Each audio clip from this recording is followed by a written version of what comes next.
आज का हमारा टॉपिक है different areas of the motor cortex. हम देखेंगे उनके फंक्शन क्या है, उनके लोकेशंस क्या हैं, ब्रॉडमैन एरियाज़ के अकॉर्डिंग वो किस एरिया में है एंड ऑल दैट। सबसे पहले हम देखते हैं कि हमारे पास जो मेजर एरियाज़ हैं वो तीन हैं: primary motor cortex, supplementary motor area and the pre motor area. अब ये कैसे है कि जो हमारे पास प्राइमरी मोटर कॉर्टेक्स है प्री सेंट्रल गायरस में प्रेजेंट होता है, इसके इंटीरियर पे हमारे पास होता है सप्लीमेंट्री एरिया और इसके नीचे हमारे पास होता है pre motor area.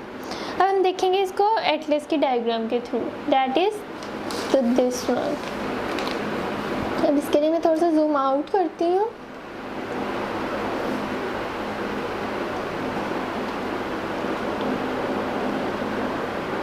So here it is. अब हम देखते हैं कि ये जो है ना हमारे पास इस डायग्राम में हमारे पास ये जो चीज़ है ये प्री सेंट्रल गायरस है in front of the central sulcus. ये जो हमारे पास है इसमें हमारे पास प्रेजेंट होता है the primary motor area, Brodmann areas 4, area number 4 है ये। और इसके इंटीरियर पे हमारे पास होगा सप्लीमेंट्री मोटर एरिया और उसके बाद इसके नीचे हमारे पास होगा the pre motor area, pre motor area. और अब हम देखते हैं कि जो सिल्वियन फिशर की हमारे पास बात की गई है गाइटन में, वो कौन सा फिशर है। अब सिल्वियन फिशर जो है वो लेटरल सर्कस को कहा गया है, that is the this one. जैसे कि यहाँ पे बताया गया lateral sulcus of the Silvius, तो ये हमारे पास सिल्वियन फिशर है। और जो लॉन्गिट्यूडनल फिशर है वो ये जो बिल्कुल ये वाला होगा जो कि दो ब्रेन्स के बीच में होगा, सेरिब्रल हेमिस्फीयर के बीच में। ब्रेन तो एक ही है, दो सेरिब्रल हेमिस्फीयर के बीच में होगा। सो अब हम वापस चलते हैं गाइटन के ऊपर और वहाँ से देखेंगे कि कौन से एरिया का क्या फंक्शन है। अब सबसे पहले हम आते हैं towards the primary motor cortex और प्री सेंट्रल गायरस के एरिया पे। अब ये कैसे है कि हमारे पास सबसे पहले आता है प्राइमरी मोटर कॉर्टेक्स से प्री सेंट्रल गायरस, ये प्रेजेंट होता है ब्रॉडमैन एरिया नंबर 4 पे। ब्रॉडमैन एरिया नंबर 4 पे प्रेजेंट होता है और इसका हमारे पास जो टोपोग्राफिकल हमारे पास क्लास रिप्रेजेंटेशन होती है ना, इसके ऊपर वो ऐसे होती है कि ये जो सिल्वियन फिशर है ना, इसके पास हमारे पास सबसे पहले इसमें माउथ आता है, माउथ और फेस वाली चीज़ें ऊपर से शुरू होना है, यहाँ पे नीचे से, लेकिन वैसे उल्टा, मतलब कि बॉडी के ऊपर से शुरू होना है। माउथ, फेस, फिर हैंड्स आएंगे, फिर आर्म्स आएंगे, फिर ट्रंक, नियर दी हमारे पास क्या कहते हैं mid portion of the primary motor cortex, हमारे पास यहाँ पे ट्रंक और आर्म और हैंड आते हैं। उसके बाद हमारे पास इसके ऊपर near the apex of the brain हमारे पास लेग्स और फीट्स आती हैं। इसमें ये है हमारे पास प्री सेंट्रल गायरस का प्राइमरी मोटर कॉर्टेक्स। और ये जो पूरा इंटीरियर वाला पार्ट है मोटर एरिया होता है और पीछे वाला सेंसरी होता है। यहाँ पे जैसे कि दिखाया जा रहा है somatic area 1, somatic association area और ये सारा। अब हमारे पास जो आते हैं ना प्राइमरी मोटर कॉर्टेक्स, हम देखते हैं इसका फंक्शन क्या होता है।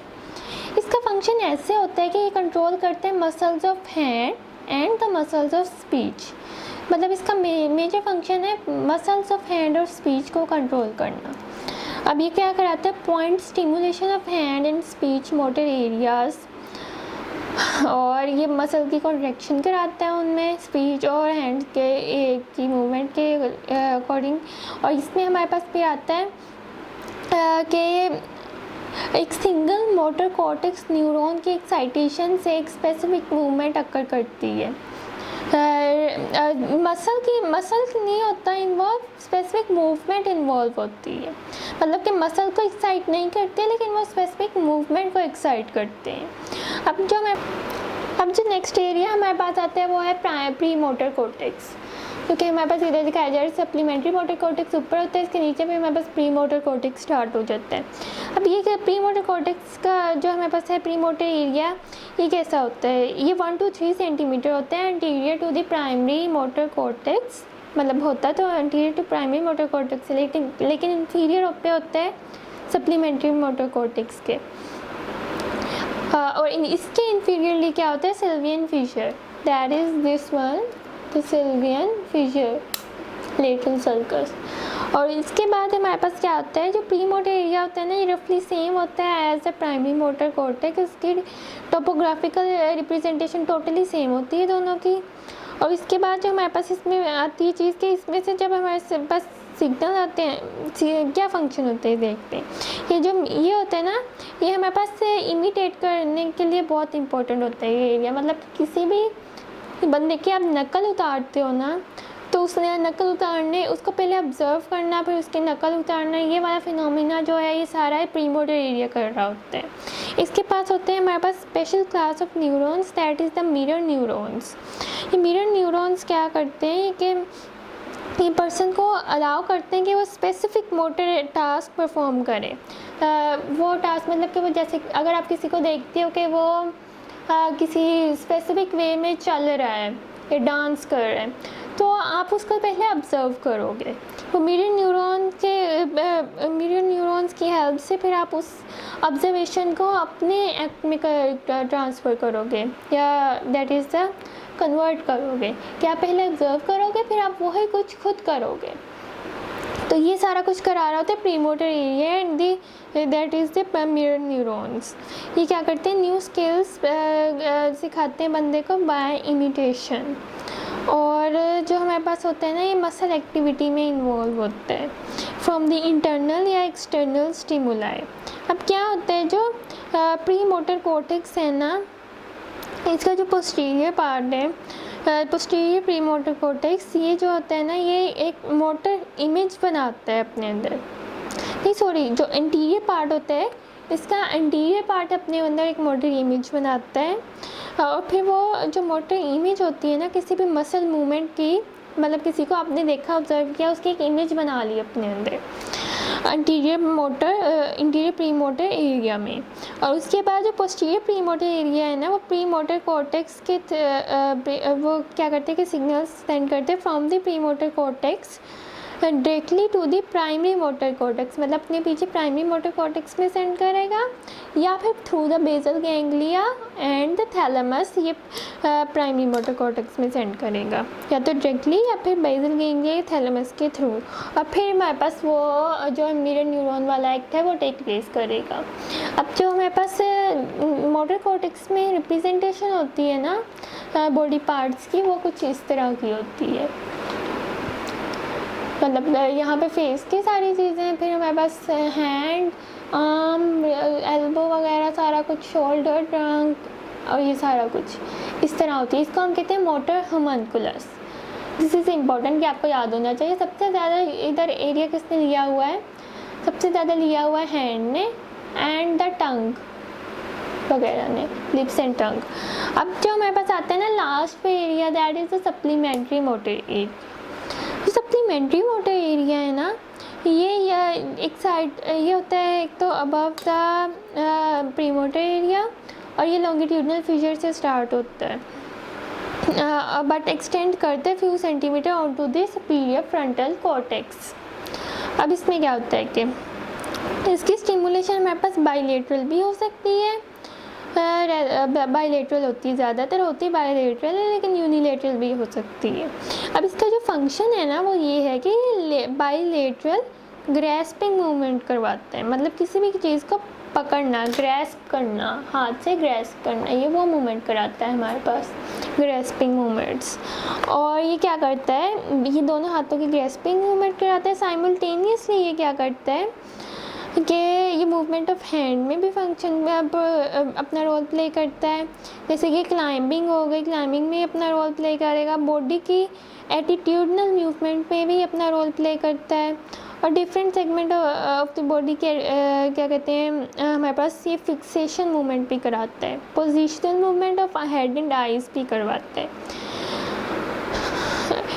ये फाइनल मोटर कंट्रोल के लिए होता है of the arms, hands by the pre motor area and the primary motor area.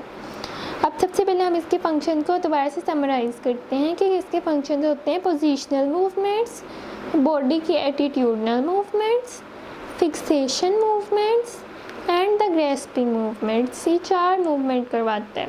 उसके साथ साथ final motor control, that is the function of the supplementary motor area. अब हमारे पास चार जो है ना सम स्पेशलाइज्ड एरिया भी आते हैं, जो कि 4 हैं हमारे पास तादाद में।